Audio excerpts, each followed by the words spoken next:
Dua orang anak perempuan kembar identik, June dan Jennifer Gibbons, sejak kecil sudah menunjukkan perilaku yang berbeda dari anak-anak kebanyakan. Keduanya tidak bisa dipisahkan dan hanya saling berkomunikasi di antara mereka saja. Hal ini terus berlangsung hingga dewasa, bahkan keduanya juga sering terlibat aksi kriminal. Yang paling misterius dari saudara kembar ini adalah adanya perjanjian mengerikan di antara keduanya. Bagaimana kisah selengkapnya, guys?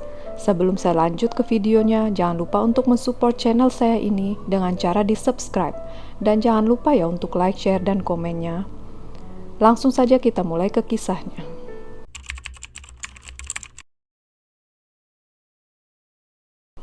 June dan Jennifer Gibbons dilahirkan pada tanggal 11 April 1963 di Barbados dari pasangan imigran Karibia bernama Gloria dan Aubrey Gibbons.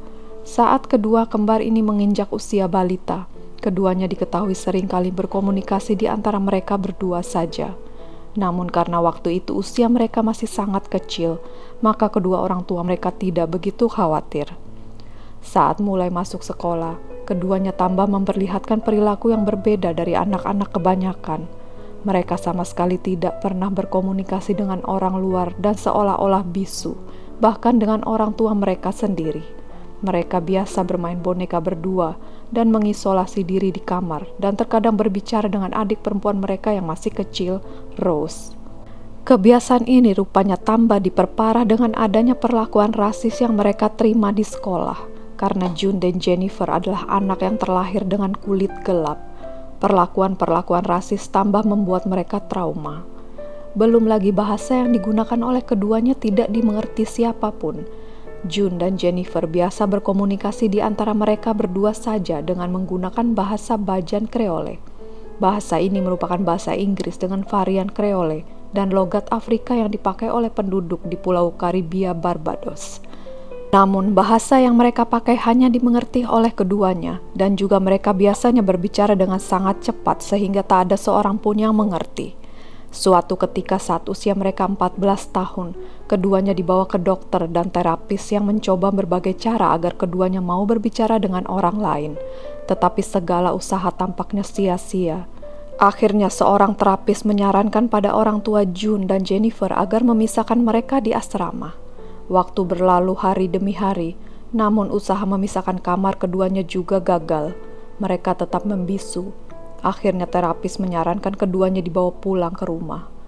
Pada Natal tahun 1979, June dan Jennifer mendapatkan hadiah buku harian. Rupanya dengan buku harian itu mereka aktif sekali menulis dan meluapkan apa yang mereka rasakan. Kedua kakak beradik itu juga dilaporkan mulai mengikuti kursus menulis kreatif menulis surat.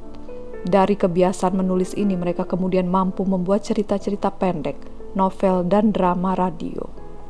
June pernah mempublikasikan novel berjudul Pepsi Cola Addict, sedangkan Jennifer lebih produktif. Ia mengarang berbagai novel di antaranya The Pugilist, Discomania, The Taxi Driver's Son, sebuah drama radio berjudul Postman and Postwoman, dan berbagai cerita pendek. Novel-novel dipublikasi secara mandiri di bawah penerbit New Horizon, namun novel serta cerita-cerita pendek mereka tak begitu laku di pasaran. Ada satu ciri khas sekaligus keanehan pada setiap cerita yang dibuat kembar Gibbons ini. Semua novel, cerita pendek, bahkan hingga naskah drama radio semuanya bertema sama, yaitu kriminal. Tak lama setelah itu mereka mulai merencanakan tindakan kriminal sungguhan, bahkan sampai pada pencurian dan pembakaran bangunan. Namun mereka tak berakhir di penjara, melainkan di sebuah rumah sakit gangguan jiwa bernama Broadmoor Hospital yang memiliki pengamanan super ketat. Di rumah sakit itu mereka ditempatkan terpisah, namun anehnya mereka seperti memiliki cara untuk berkomunikasi karena terkadang didapati Jane sama sekali tidak makan, sementara Jennifer makan dengan lahap.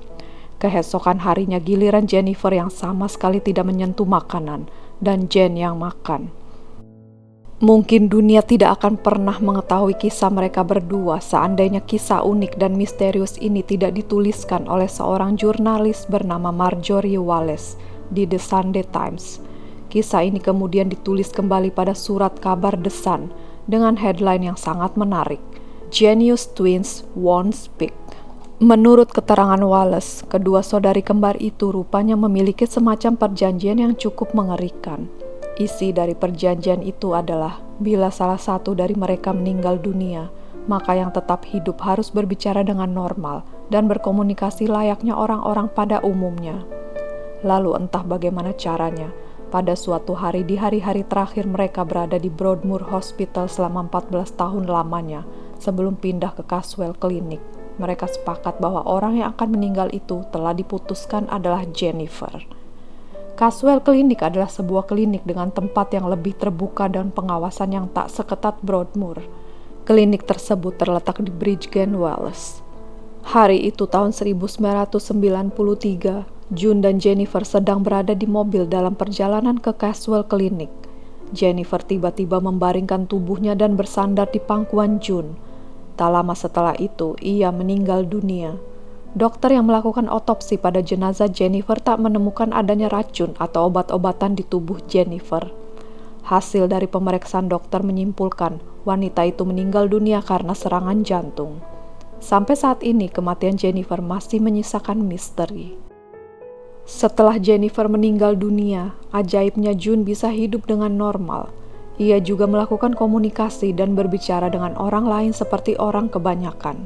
Bukan hanya itu saja, ia juga aktif berorganisasi di lingkungan rumahnya di West Wallace dekat kediaman orang tuanya. June juga sempat melakukan wawancara dengan Harper Bazaar dan The Guardian.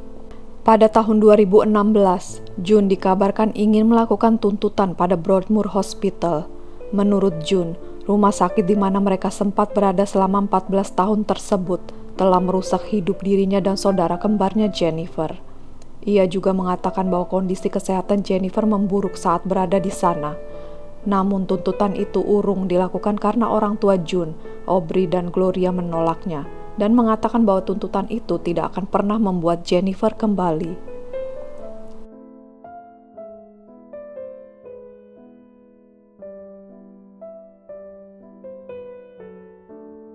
Nah, itu tadi adalah kisah kembar June dan Jennifer.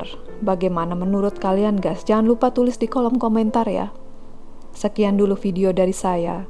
See you in my next video and thank you for watching.